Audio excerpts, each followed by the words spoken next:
पुष्पा से लेके केजीएफ के यश तक हमें एंटी हीरोज दिल से पसंद आ रहे हैं। पहले जो 2-3 साल में एक एंटी हीरो पे मूवी बनती थी, अब वो हर दूसरी मूवी में एंटी हीरो दिखता है। और अपने आप से दिल पे हाथ रख के कसम खा के बोलना कि आपको हीरो से ज्यादा एंटी हीरो पसंद आता है। पठान के अंदर मैं पठान से ज्यादा जिम की स्टोरी से कनेक्ट हुआ था। टाइगर 3 के अंदर मुझे इमरान हाशमी की बैक स्टोरी से ज्यादा कनेक्शन फील हो रहा था कंपेयर टू भाईजान। और ये पहले भी हमारे साथ हुआ है 1993 में बाजीगर और 2000 में धूम की franchise, John Abraham, Hrithik Roshan. इनके अंदर हम अपने आप को देखते थे, भले वो चोरी कर रहा है, गलत कर रहा है। और हाँ, आमिर खान भी, उसको मत भूलो। या फिर 2012 में पान सिंह तोमार। हमें एंटी हीरो की स्टोरी से ज्यादा कनेक्शन फील होता था और आज के टाइम में तो हमें सिर्फ एंटी हीरो की स्टोरी से ही कनेक्शन फील होता है। तो मुझे जो कनेक्शन हो रहा है, अगर आपको भी हो रहा है तो फिर इस पे डिस्कशन हो जाने दो। इस वीडियो में हम 2 सवाल के जवाब ढूंढेंगे। सबसे पहला, एंटी हीरो होता क्या है। रिसेंटली एनिमल का अर्जुन सिंह हमारे सामने आया और हमने इतना ज्यादा स्ट्रॉन्ग कनेक्शन फील किया। इसके स्टार्टिंग के 40 सेकंड के ट्रेलर के फादर और सन का टॉक्सिक रिलेशनशिप दिखा और हमने अपने आप को क्यों इसमें देखा, उसके बारे में बात करेंगे। और दूसरा, ये एंटी हीरो और विलन के अंदर क्या फर्क है और कितना फर्क है। शुरू करते हैं सबसे पहले एनिमल में दिखाए गए फादर एंड सन के टॉक्सिक रिलेशनशिप के बारे में। संदीप रेड्डी वांगा की एक खासियत है, कुछ डार्क चीजें ये पकड़ के अपनी मूवी के अंदर दिखाता है जो हमने भी हमारे लाइफ में की है, लेकिन उसके बारे में बात करना कोई भी नहीं चाहता। फिर चाहे किसी लड़की के साथ रिलेशनशिप में कबीर सिंह बनना हो या फिर एनिमल के अंदर अर्जुन सिंह। अब देखो, हर लड़के के लाइफ में एक फेज आता है जब उसकी फादर की और उसकी बिल्कुल नहीं बनती। अब वो रीजन जो भी हो, कई बार अपने फादर के साथ बनती नहीं है, झगड़े भी हुए, हर किसी की अलग अलग स्टोरी है, लेकिन हर लड़के के लाइफ में वो टॉक्सिक फेज जरूर आता है। And then we grow up और फिर अग्री टू डिसएग्री का म्यूचुअल अंडरस्टैंडिंग हो जाता है। लेकिन अर्जुन और Balbir Singh, son and father, इन दोनों के लाइफ में ईगो क्लैशेज बंद ही नहीं हो रहे। कच्ची उम्र में फादर का ईगो बेटे पे भारी पड़ा और जैसा कि आप जानते ही होंगे, हर बेटा अपने फादर की परछाई होता ही है। कच्ची उम्र में जो भी उसके फादर ने उसके साथ किया है, अच्छा हो या बुरा, उसका रिफ्लेक्शन बड़े होने के बाद बेटे में दिखाई देता है। और यही चीज हमने अर्जुन के अंदर देखी उसके फादर के लिए। और ये जो हमने देखा कि अर्जुन क्यों एनिमल बन चुका है, उसके पीछे का रीजन हमें उसके फादर की टॉक्सिक रिलेशनशिप बताई गई है, उससे हम कनेक्ट हो पाए और इसीलिए जो भी एक्शन अब अर्जुन कर रहा है वो हमें जस्टिफाइड फील होता है। तो एनिमल मूवी से अगर समझे कि एंटी हीरो क्या होता है, अगर ऑडियंस को ये बता दिया जाए कि इस कैरेक्टर ने ऐसा बर्ताव क्यों किया है, तो ऑडियंस ऑटोमेटिकली उस कैरेक्टर को समझने लग जाएगी और फिर धीरे धीरे एक्सट्रीम लेवल पे अगर वो कुछ बहुत बड़ा गलत भी कर दे तो भी हमें जस्टिफाइड फील होता है। अब देखो, इसी चीज को लॉ, जस्टिस और लीगल क्या है, इलीगल क्या है, उसमें नापा जाए तो गलत ही होता है, फिर चाहे कितना भी जस्टिफिकेशन हो। इन शॉर्ट, अगर ऑडियंस को समझा दो कि ये कैरेक्टर का मोटिव क्या है तो ऑडियंस से ऑटोमेटिकली अप्रूवल मिल जाता है। For example, breaking bad web series के अंदर वॉल्टर वाइट ड्रग्स बेचता है, जो इलीगल है, गलत बात है, किसी की लाइफ खराब होगी, लेकिन वो ऐसा क्यों कर रहा है? क्योंकि उसको कैंसर है और उसके लिए उसे पैसे जमा करना है। देखो, जैसे ही डायरेक्टर ने कैरेक्टर का मोटिव बता दिया कि उसको कैंसर है इसीलिए वो पैसे जमा कर रहा है, तो हमने उसको अप्रूवल दे दिया। अब इसी को कंटिन्यू करते हुए आते हैं अपने आखिरी पॉइंट पे कि एंटी हीरो और विलन के अंदर क्या डिफरेंस हुआ। फिर इसी ब्रेकिंग बैड एग्जांपल को कंटिन्यू करते हैं। शुरुआत में वॉल्टर वाइट हमें बहुत ही अच्छा लगता है, एंटी हीरो है, मैं उससे रिलेट भी कर पा रहा हूं कि अगर उसकी जगह पे मैं होता, मुझे भी कैंसर हुआ तो शायद मैं ऐसा कुछ गलत काम कर देता। लेकिन अब धीरे धीरे इसका ये गलत काम परफेक्शन पे आ रहा है, पॉपुलर हो रहा है, उसकी हर जगह पे वाहवाही हो रही है। भाई, एक नंबर ब्लू मैथ बना है, ऐसा तो कोई बना ही नहीं सकता।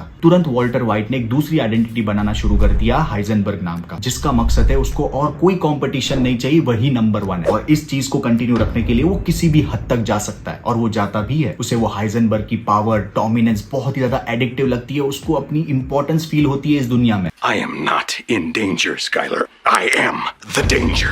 और फिर हमें ऐसे ब्रूटल एक्शंस देखने मिलते हैं हाइजेनबर्ग से कि वो एंटी हीरो से विलन बनने लगता है। तो इन शॉर्ट, अच्छा हो या बुरा हो, गुड हो या इविल हो, या हीरो हो या विलन हो, सबके बीच में होता है ग्रे एरिया, उसको कहते हैं एंटी हीरो। और हम सबको इनसे आज के टाइम पे इसलिए कनेक्शन होता है क्योंकि अब दुनिया में ग्रे एरिया को भी इंपॉर्टेंस दी जाएगी, क्योंकि हम भी अपने लाइफ में कुछ फेजेस में ही सही लेकिन एंटी हीरो रह चुके हैं। एनिमल फ्राइडे को आएगी, सारे सवालों के जवाब मिल जाएंगे। एनिमल का first day first show review जल्दी आपकी स्क्रीन पे होगा। Thank you so much, love you, take care, bye bye.